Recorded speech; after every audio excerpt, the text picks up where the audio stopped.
Hello everyone and welcome to APS Webinars. The title of today's webinar is Career Exploration Strategies and Tools. I'm Midhat Farouk and I'll be your host for today's broadcast. Thank you all so much for joining us.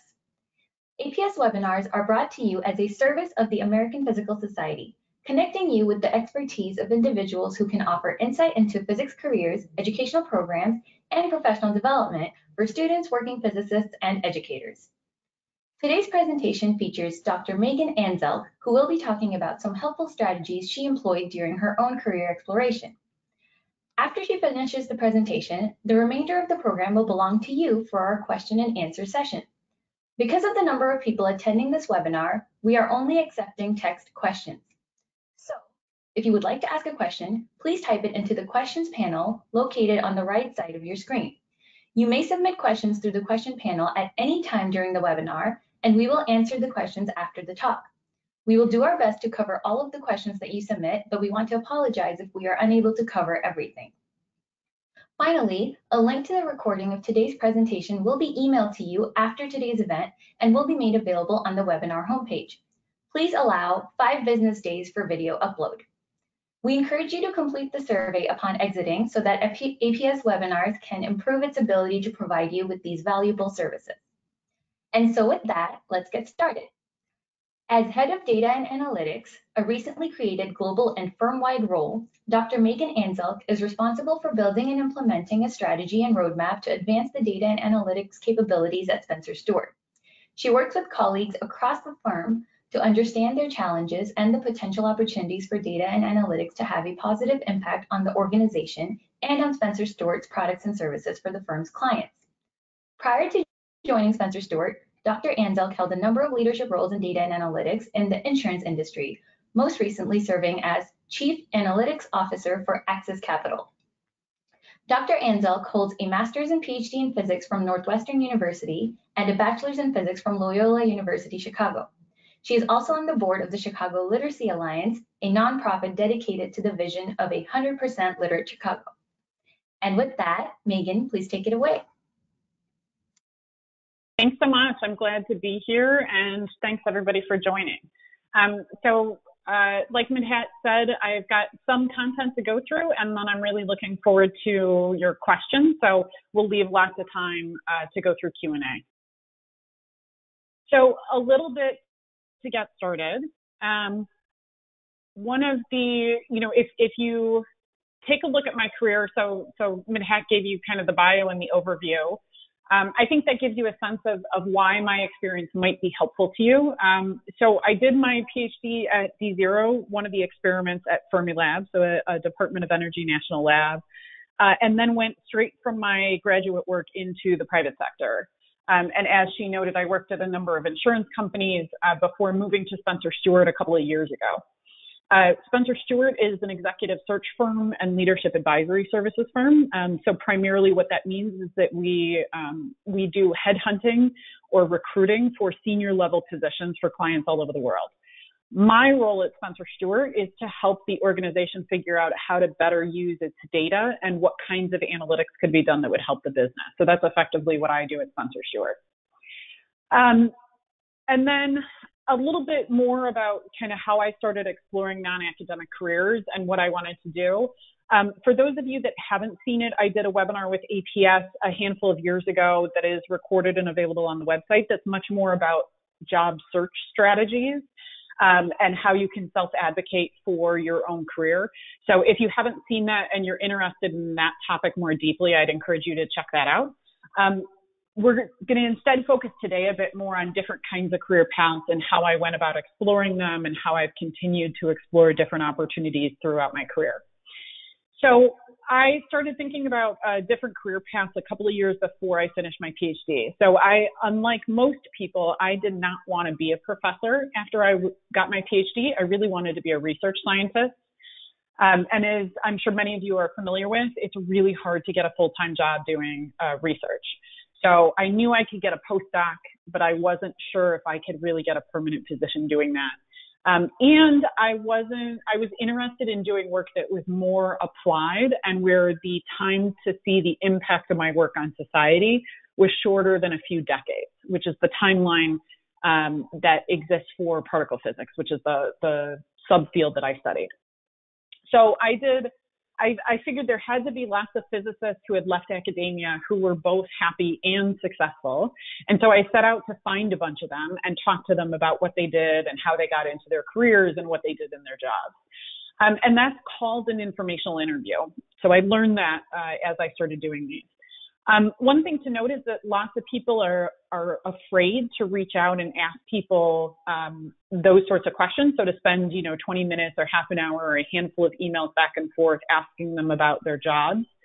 The reality is that nobody turned me down. So people really enjoy being helpful. They want to be helpful to others, and they like talking about themselves. So those are two very convenient things about asking people to spend a little bit of time with you doing an informational interview. When I did these, I was really struggling to find other sources for non-academic careers that physicists could pursue. And so I was on the Forum of Graduate Student Affairs with APS, and so a bunch of those are published, and there's a link in the slides that'll be provided afterwards. So those are still on the website, and there's many more resources as well. So, Symmetry does interviews with different people who have moved into the private sector. APS has done a number of things over the last decade or so. So there's a lot more resources available today than there was when I was finishing graduate school. Additionally, the actual set of questions that I use for informational interviews are also on the APS website. And so it's things like, what does a typical day look like? What do you enjoy most? What do you like the least about your job? What do you wish you had known when you started? So it helped give me a feel for what kinds of work people were doing and some of the differences in how they worked and what the jobs were like, to give me personally a better sense of what field might be interesting to me and aligned with what I wanted to be able to do. Another thing that I did was to try to start finding mentors. So the way that I personally went about it, I got a fellowship in graduate school from the AFCEA, and the director of that organization effectively became a mentor to me in my last couple of years of grad school. And then I also found a mentor through MentorNet and utilized that service as well. So I had a kind of a back and forth relationship with somebody who had moved into the private sector after advanced degrees in physics, and so could have a more in-depth set of discussions with them about their careers and how to job search and how to explore different things. I've listed a number of other sources as well. So ISTI focuses on STEM fields. Using your alumni directories, or there may be mentorship programs through your universities themselves. Of course, you can connect to people on LinkedIn and through that way, as well as professional associations. So APS member directories are another good source. And then just a bit more about this. So kind of the differences between informational interviews and mentor relationships.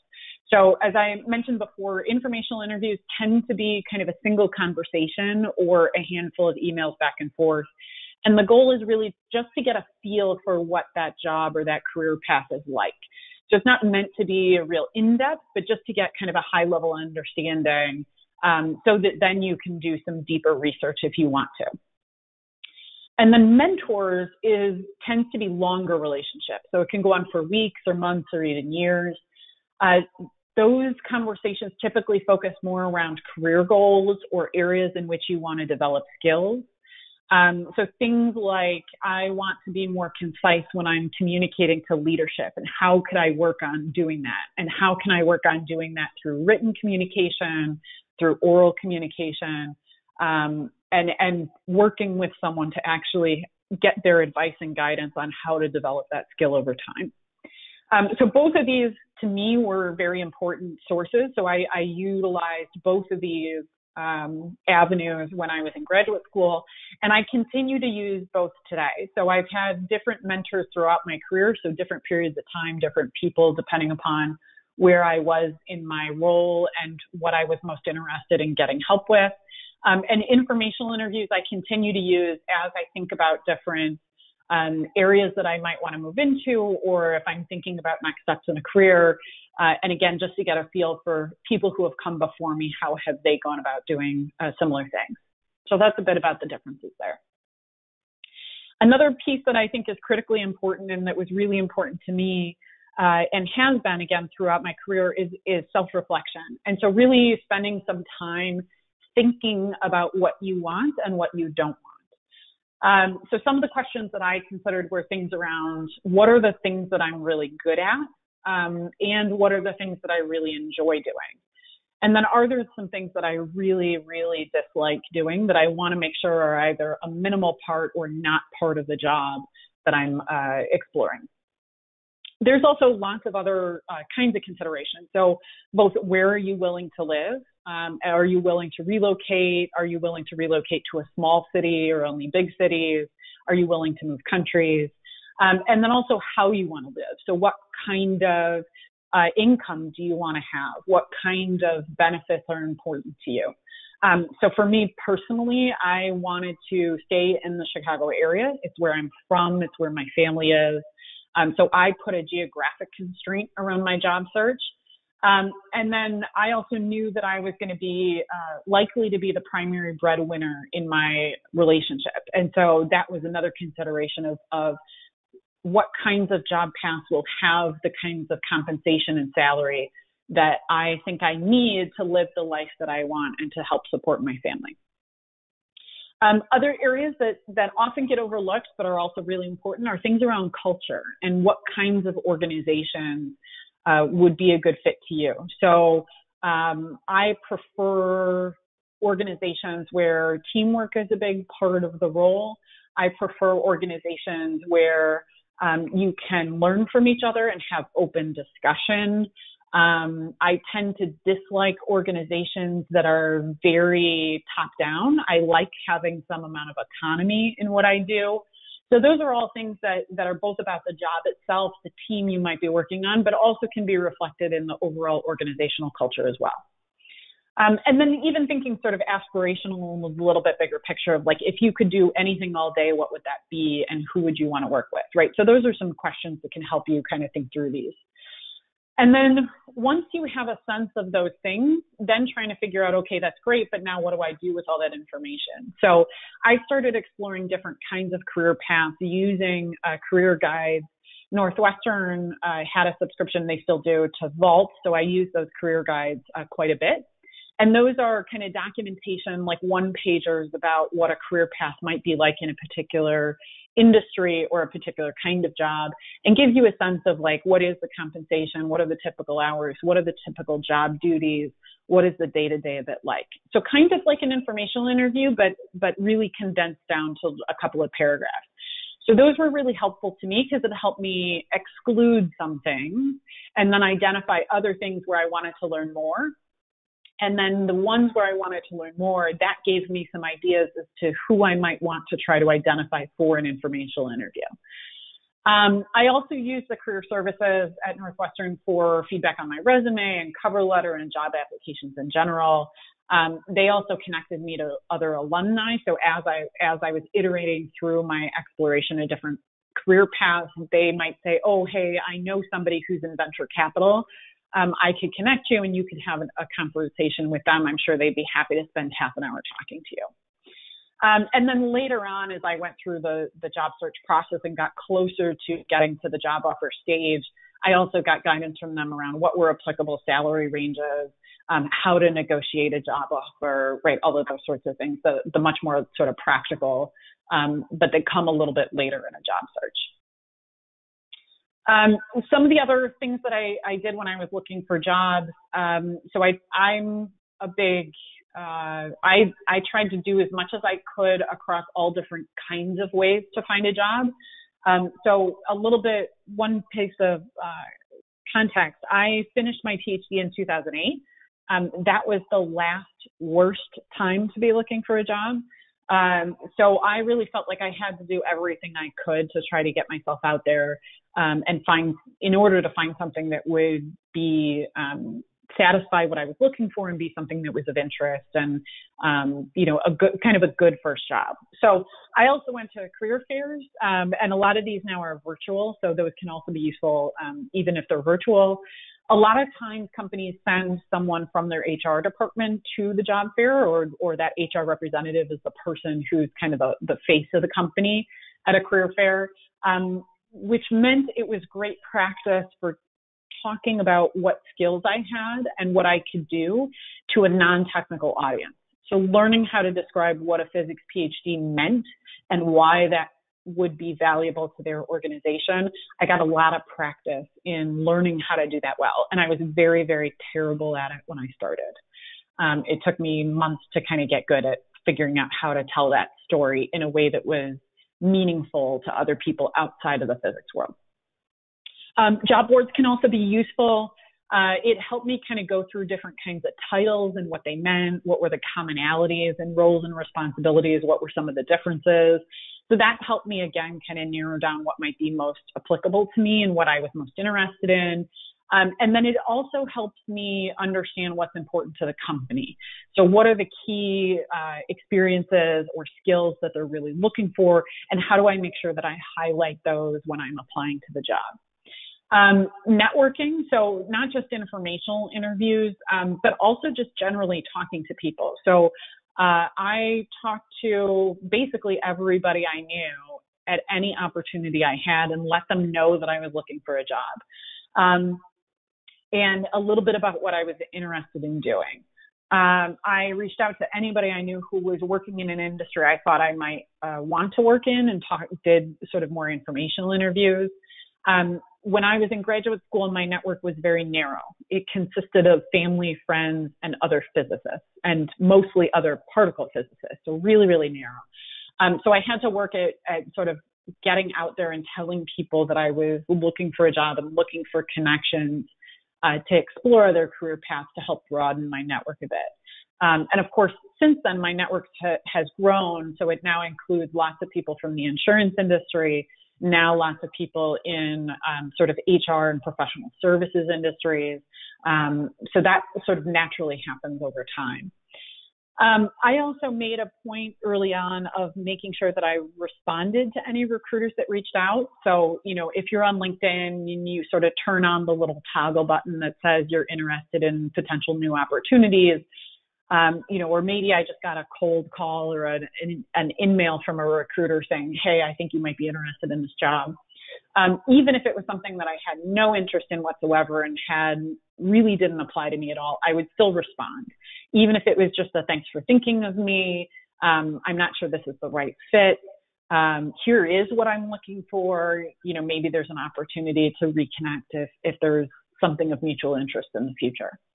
That also helped expand my network over time. So as I started looking for other jobs, once I was a few years into my career, I had some recruiters that I had at least a minimal relationship with that I could go back to and reach out to. So that was helpful.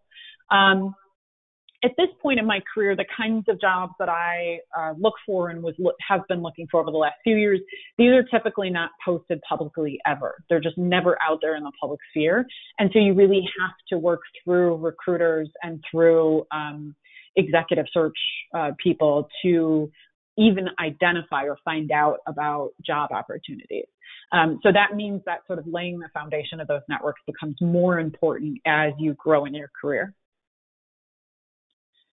So in terms of how I thought about different career moves, so the first real decade of my career was in insurance, and it spanned 4 different companies and 6 different roles across sort of cumulatively over that time. I worked across different kinds of property casualty insurance. So my first job was at Travelers Insurance, the big red umbrella. And I worked on a team that did analytics for personal insurance, so car, home, renters, the stuff you and I are most familiar with as consumers. And then I moved to CNA and did commercial insurance, so workers' compensation, commercial auto for trucking fleets, commercial property for like big buildings or warehouses or factories, right? Covering that kind of insurance. And then I also moved into specialty insurance, which is sort of the oddball stuff that doesn't fall easily into any of those other categories. So offshore oil rigs and Major League Baseball players' arms and all sorts of weird stuff. All of the roles that I had were analytically oriented. They were primarily data science and sort of deep statistical analytical roles. And then over time, they also increased in responsibility. So I started by managing like a little tiny project that a couple of people were on. I managed an intern. I did those things for a while, and then started getting to manage larger projects with more people, actually managing full-time people directly. And that has grown over time to managing, larger teams that sit in multiple locations and, project portfolios of a couple of dozen projects and, budget responsibilities. At each point, as I have reached a point where I wanted to think about sort of next moves or if I was still in the right role, I keep returning to self-reflection. So I keep returning to what do I really want to be doing? What do I want to do next? What do I really enjoy? What do I not? And the answers to those questions have shifted over time a bit, especially as the responsibility of my roles has increased. But there are some things that are common and have stayed true over the course of my career. So I really enjoy learning new things. I don't like being the only expert in the room or the smartest person in the room. When I reach a place where I feel that that's true consistently for a long period of time, that means it's time for me to do something else because I really enjoy learning. I like being in places and working on problems where there's some level of ambiguity and uncertainty. I don't like roles where there's a rote process to follow and there's already sort of a playbook and a standard set of way of doing things, and all you need to do is sort of follow the recipe. That's less interesting to me. So I like the places where there's uncertainty and ambiguity, but that's different than lots of other people. Lots of other people feel very differently than I do about that.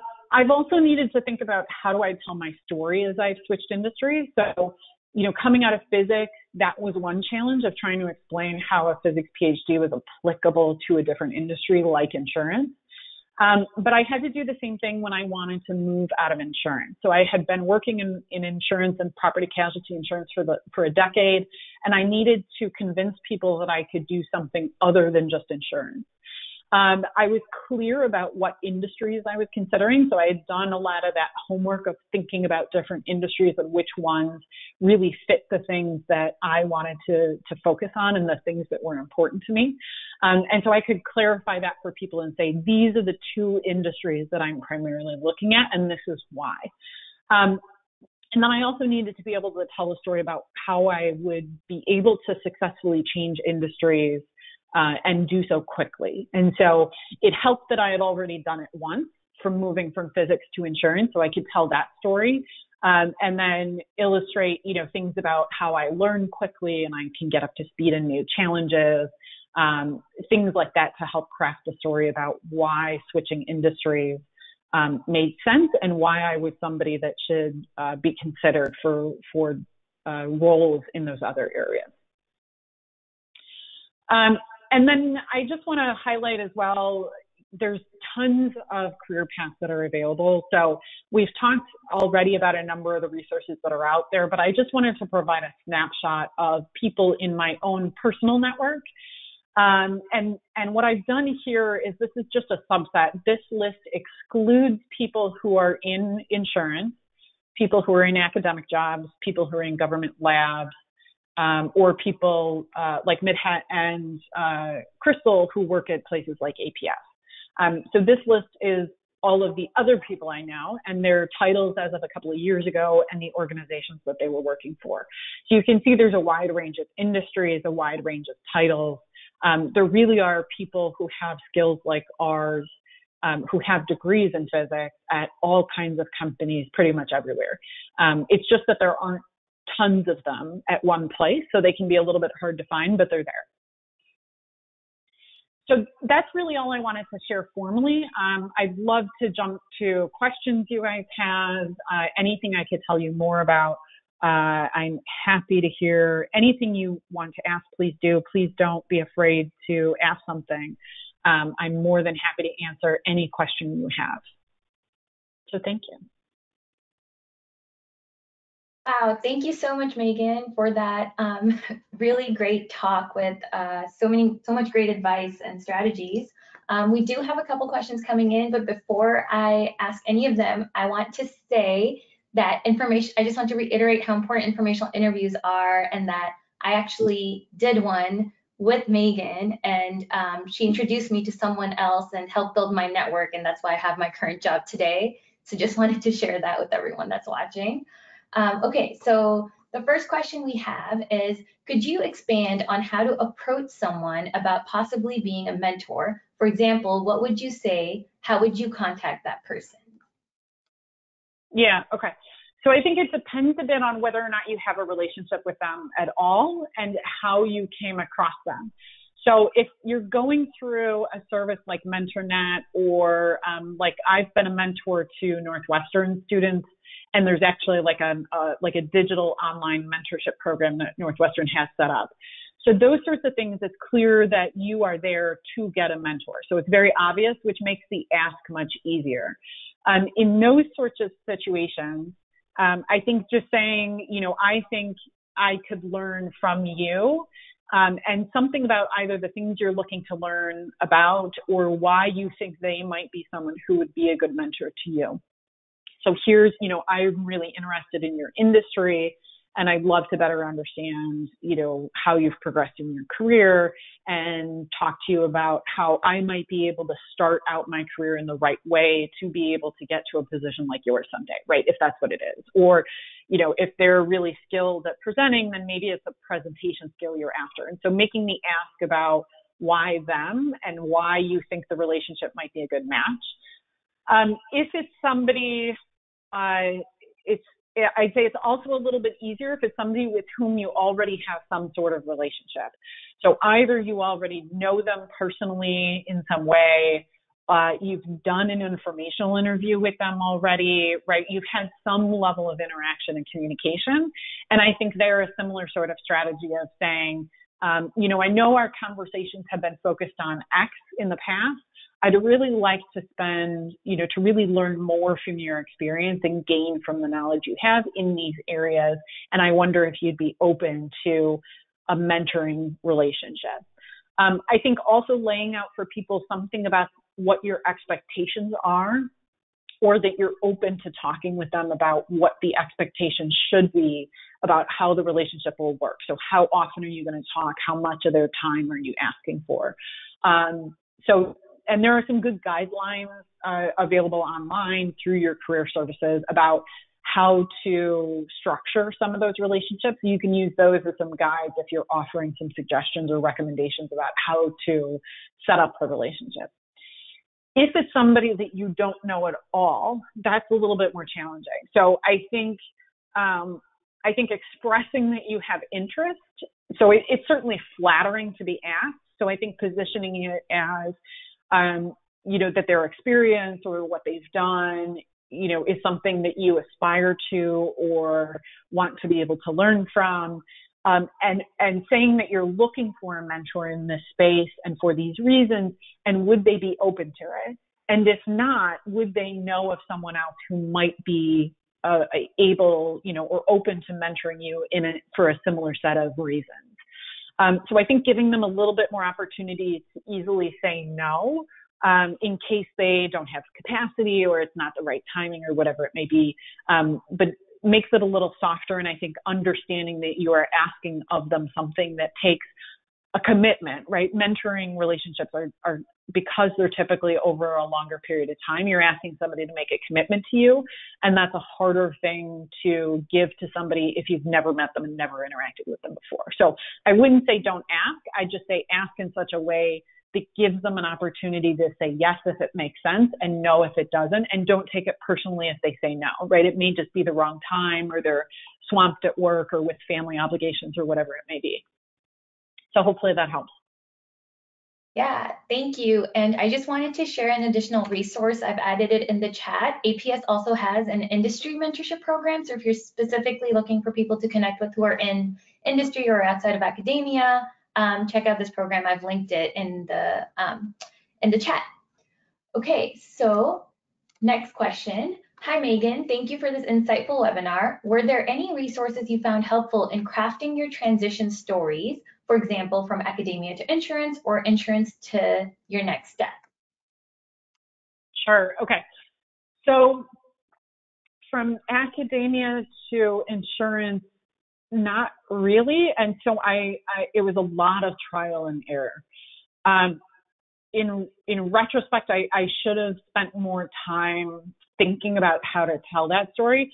But I had some ego behind like having a PhD of like, well, I have a PhD, like people should know that means that I'm smart and I can do computer programming and I can analyze data and I can do all this stuff and I'm amazing and they should just want me.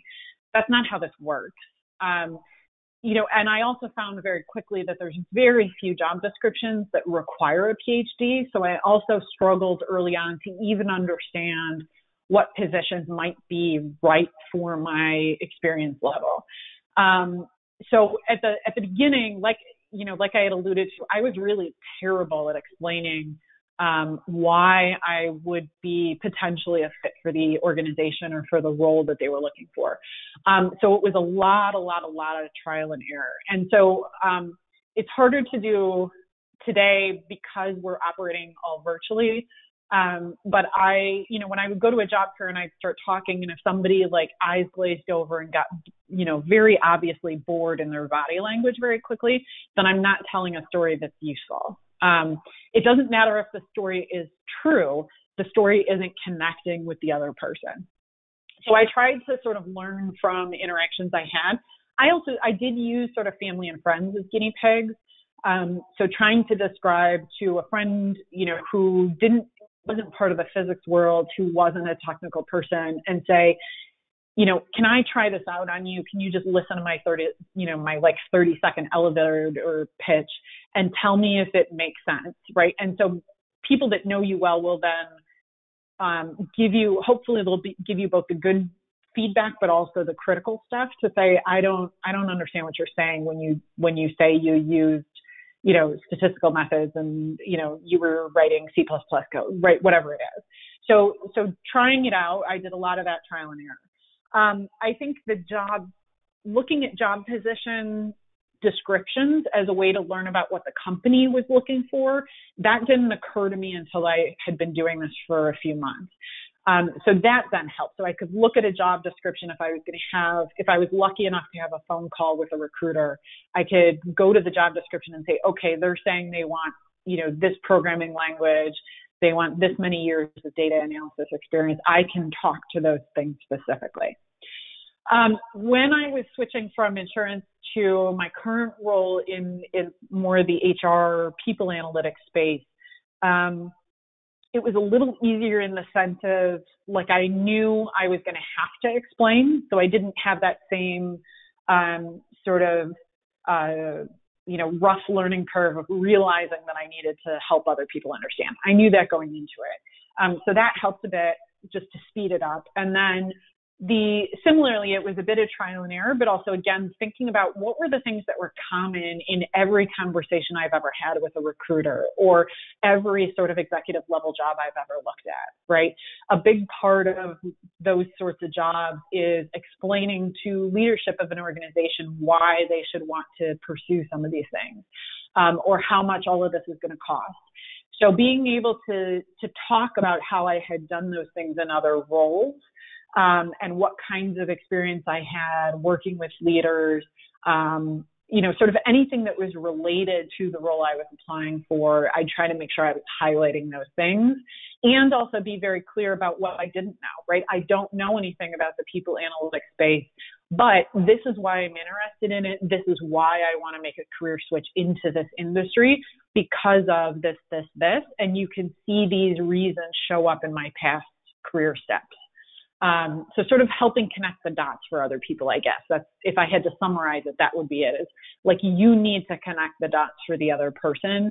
And it's up to you to make sure that the story resonates with them, not the other way around. Thank you for that detailed answer. So next question. How smooth was the learning curve in your transition from physics to insurance industry? Which are the major skills that you already had as a particle physics PhD, and what are some skills that you had to learn? Sure. Okay. So in some ways, in many ways, actually, the transition was incredibly easy. The work I was doing day to day when I started at Travelers was incredibly similar to the work I was doing as a graduate student. I was taking large, complicated, messy data sets, writing code to bring them in and analyze them, doing exploratory data analysis, preparing them for more rigorous statistical analysis, running statistical methods on them, like writing all the code to do all those things, talking to other people on my team as I went through each iteration, right? Sanity checking results, explaining what I saw to somebody more experienced, right? Both technical people and less technical people. All of those things were incredibly, incredibly similar. The key things that were different: I knew nothing about insurance when I started working at Travelers, other than I owned a car, so I had an auto policy and I had renter's insurance for my apartment. My entirety of my knowledge about insurance was as a consumer of two insurance products, right? Which means you know nothing, because it's not like I ever read the auto policy. So I knew nothing about it. They were not worried about that. They actually had a really great sort of onboarding and training program around insurance. What I did have to show to them was that I was capable of learning new things and that I was interested in learning new things. So that was one set of knowledge that I didn't have at all. Another was the programming language that they used, I didn't know at all. So I had done primarily C++ and Root in graduate school. The organization at Travelers used a statistical software called SAS, completely different structure, very different. I didn't know how to write a single line of code in it. So I had to learn all of that. I also didn't know anything about the specific statistical methods that they used. Insurance has some weird quirks about it. There's some nuances about what statistical methodologies you use and why for a number of different reasons. So primarily using generalized linear models. I didn't know anything about what those were. Some of the distributions are unique. Insurance uses what's called a Tweedy distribution. No other industry uses it, and there's a very real reason why it's used. I didn't know anything about that. What else did I not know? Even just working in a corporate environment, right? Like having to put on, sort of business dress code clothes every day and working in an office building. I hadn't really done that in graduate school, right? I was working at a national lab and it was very lax and you could sort of come and go as you wanted. So moving sort of the cultural switch of the kind of hours and documenting, the days off I took and right, some of the sort of formality that comes with an office job was also new to me. So some parts were super easy and some parts took me some time to learn. Yeah, absolutely. I think there's also a question about internships. So I will just say that some of the skills Megan just mentioned, especially specifically working in a corporate environment, that those can be gained through an internship. Do you have any other comments, Megan, on maybe the importance of getting an internship during undergrad or grad school? Yeah, I mean, I had internships almost every summer I was in college. I used them as a way to figure out what I wanted to do after college. So my very first internship was doing atmospheric chemistry research at Loyola.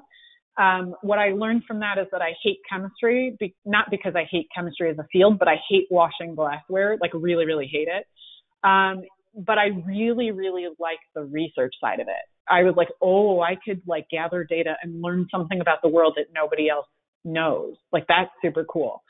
So that was, I hadn't even like really committed to the physics major at that point, but that helped me get more interested in the idea of research.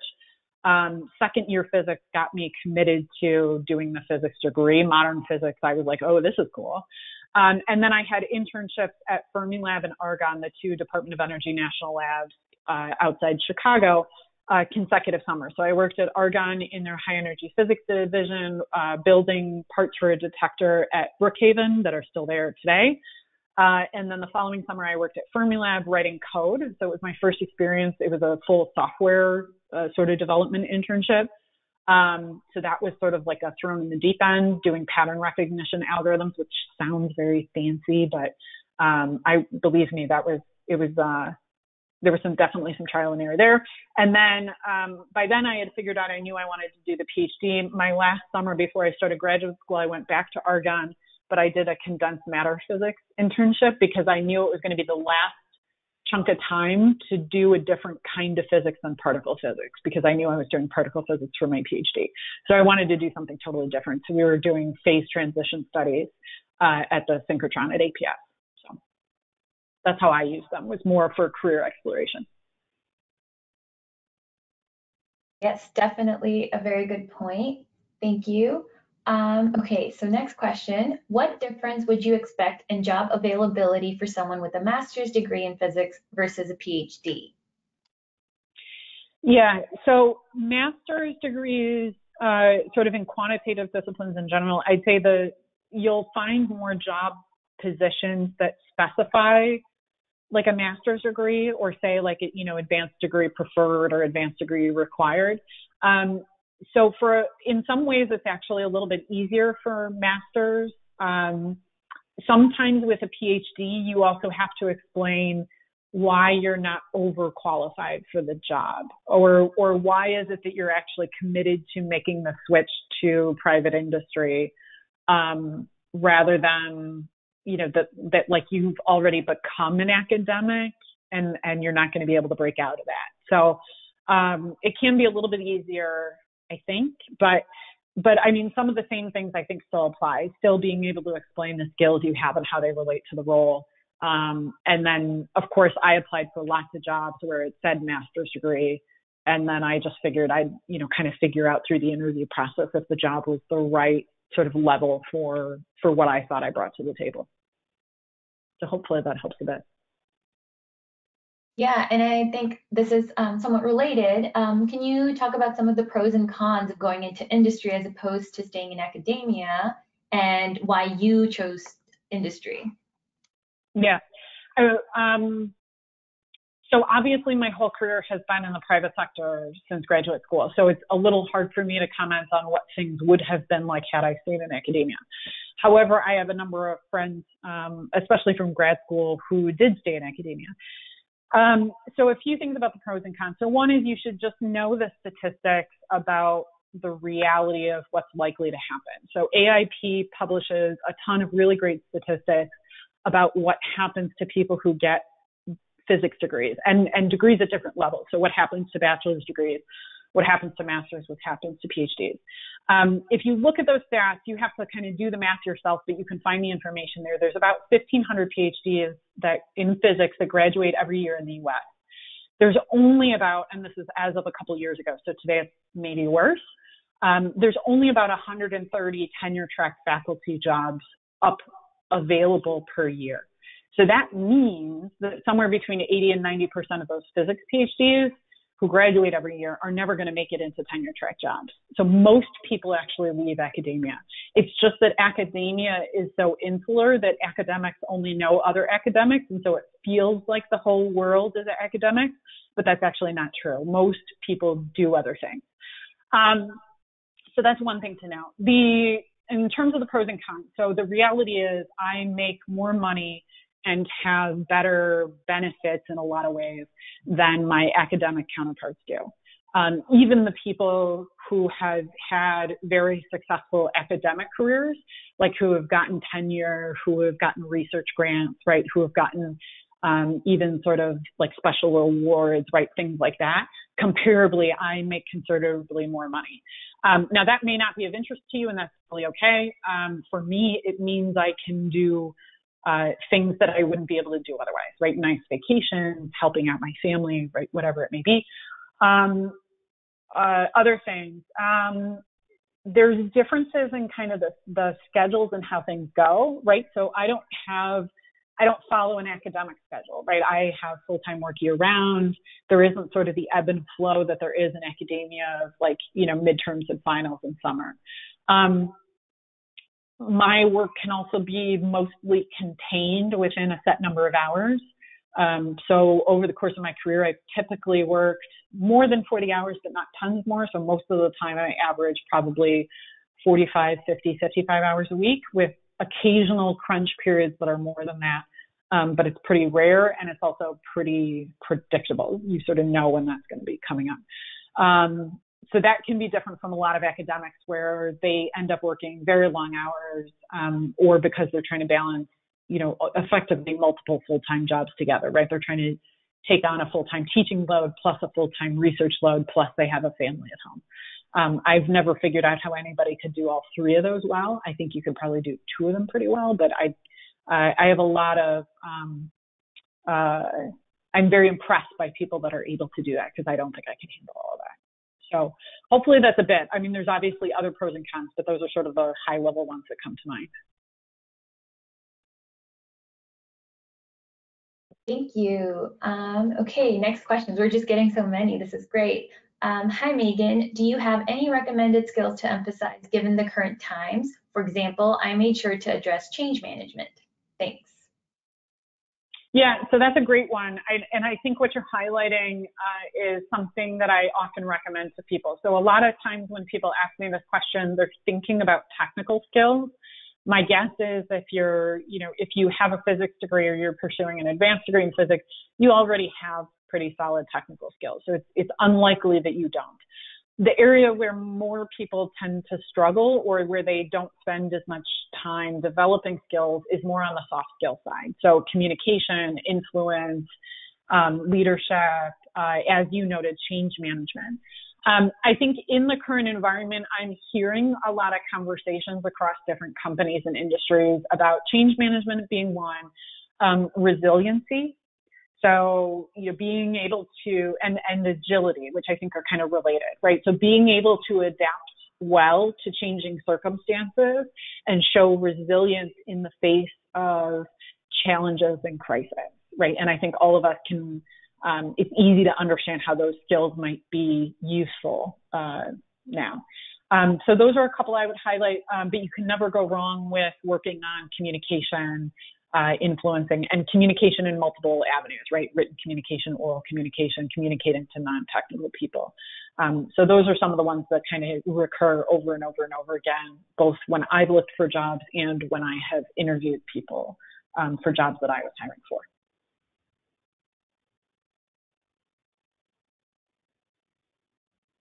Okay, next question. Are your business corporate skills or know-how something you have learned along the way, or is there a resource you would recommend? So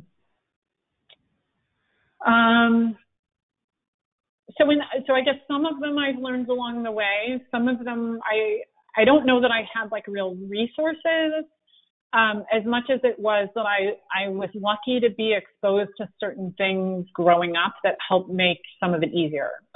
So what I'm getting at is like and this is true in academia as well, there's politics everywhere, right? How you play the game matters quite a bit. So one, you need to understand that all of it is a game, right? You are playing a game whether or not you realize it. So if you're going to be playing it, you might as well know the rules of the game, and then you might figure out how to use those rules to your advantage and how to play the game well. Right. So sort of the old saying of like, it's not what you know, it's who you know, it's a bit of that. So if you know that kind of going in, then paying attention to those sorts of things. I think that has helped me over time. I'm not the most politically astute person. I'm not great at it.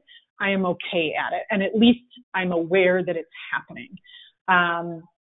So I think that can be helpful. So if that all sounded completely foreign to you, then that might be an area that you want to spend a little time researching. And there's lots of sort of career guide type books and things about office politics that, lots of articles that have been written and blog posts and things like that you could start with.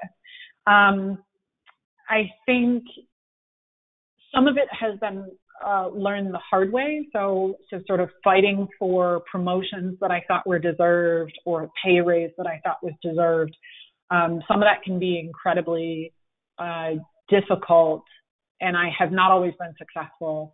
Those can also be very emotionally draining because it can feel like it's about you as a person and somebody's making a judgment about you. So again, that sort of concept of resiliency, I think, has helped me. I'm not sure. I feel like at this point I'm rambling, so I'm going to stop talking. But I'm happy to talk further. So if you had other kind of follow-up questions to that, you can reach out. Anybody on the call is welcome to reach out to me on LinkedIn. If you do, please just let me know that we met through this webinar, because I meet hundreds of students a year, and so it's helpful for me to know where we connected. But I'm happy to sort of have a follow-up set of questions on that. Yeah, and I've also linked, I've been linking some resources as they are relevant to the questions being asked. So please look at that window as well. APS has a lot of resources we offer on many of these questions. So, okay, next question. How would you recommend expanding our skills or qualifications for jobs that are related to research areas in physics or for being employable into the private R&D industry? And there was another one that asked if you had any undergraduate or graduate courses that you found helpful in your career preparation. So any courses that you found helpful, or how would you recommend these skills? Okay, so I think a bit on sort of the skills areas, a bit would be the answer I'd given before about like focusing on soft skill development.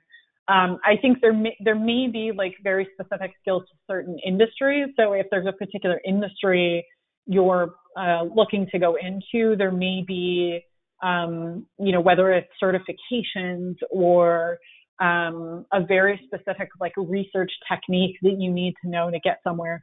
So you can uncover those through doing informational interviews of trying to identify, are there, real kind of niche area skills that you need even to get a foot in the door. For most of the time, most entry-level careers and entry-level jobs, you don't need some super highly specialized thing, right? The idea is they're not expecting you to know everything when you come in the door, but it's possible that that's out there. And I think informational interviews would help uncover if that's the case for the industries or companies that you're looking at.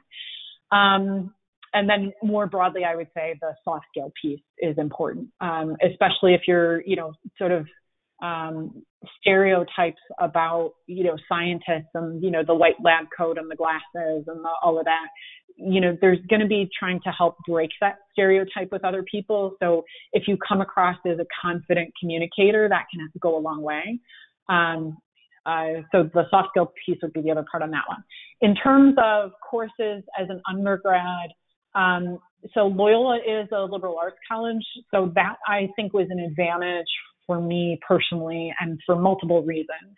But I was taking philosophy classes and religion and history and, all sorts of different things. And when I was a student, Loyola was just starting to think about building programs around sort of career, thinking about careers and how to tie them to the thing, your strengths and your passions and so on. And so there were some like course offerings that were focused around that, which were also helpful. For me personally, I think the breadth of things I was exposed to at Loyola was probably the most important. It's not that it was like specific domain knowledge in a particular field, but more that I had exposure to lots of different things and lots of different people. Loyola has a much more diverse student body than, say, Northwestern does. So much more ethnically diverse, socioeconomically diverse, lots of first-time college attendees and their families, right, all of that sort of thing, which also helped expose me to different kinds of people than people I had grown up around. So that was helpful to me as well. Yeah, thank you for that. I actually had a question. So you said something about how you don't want to be the expert in the room because you love learning about it, learning things continuously. So how do you balance that with the expectations that come with moving into larger leadership roles and maybe you're expected to be the expert? How do you balance the two? Yeah. So I guess I sort of philosophically disagree with the idea that somebody who's in a leadership position should be or needs to be the person who knows the most. On the flip side, I am not saying that you shouldn't know something about the domain over which you are, managing people doing work. I don't mean that at all. I think you do need to have some level of domain knowledge. So I think some of it has been for me personally about how I've approached those positions. So I'm not a very hierarchical top-down sort of leader. I'm much more of we're on a team and we're all working together. And if we share each other's ideas and help each other through the challenges and the roadblocks that we run into, then the solution will be better and we'll probably have more fun. So that's been much more my approach. So for example, there was sort of the first major project I was in charge of, where I was managing the time of 5 or 6 people.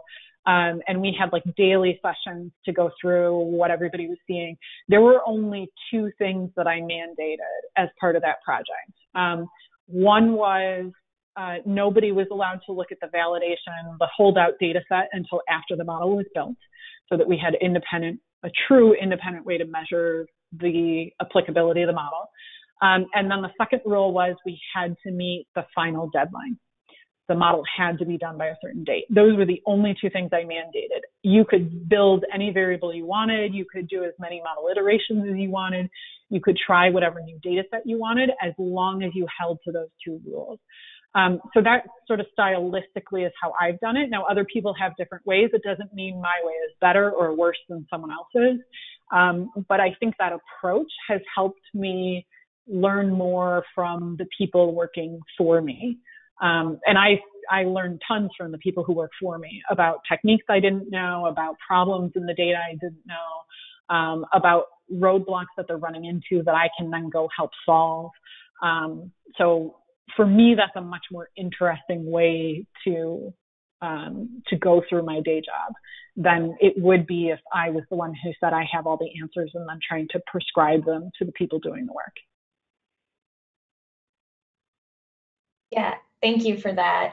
It's really great to hear someone in a leadership role saying how much they value teamwork. So that's really great. Thank you. Okay, so we just have time for one more question. What is some advice that you would like to give to an undergraduate, something that you would have liked to know when you were an undergraduate yourself?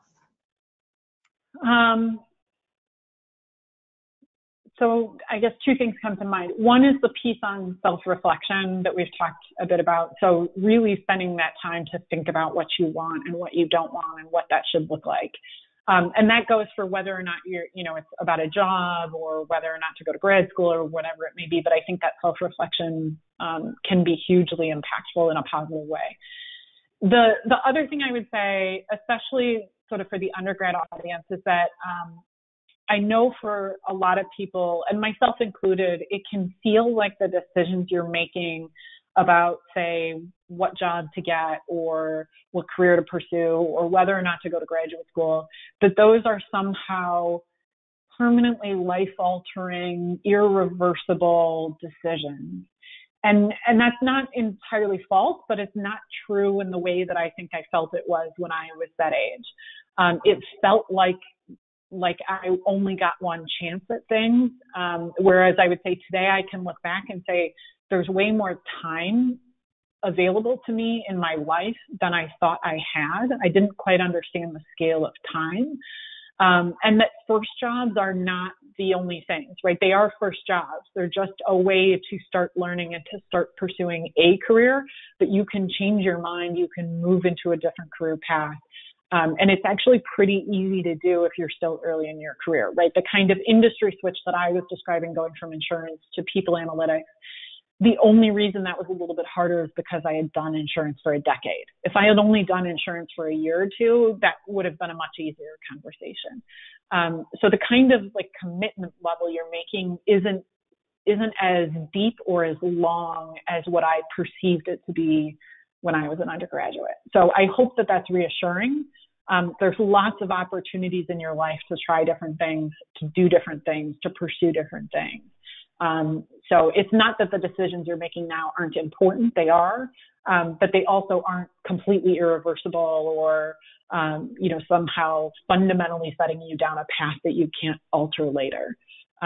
So I hope that is reassuring to people.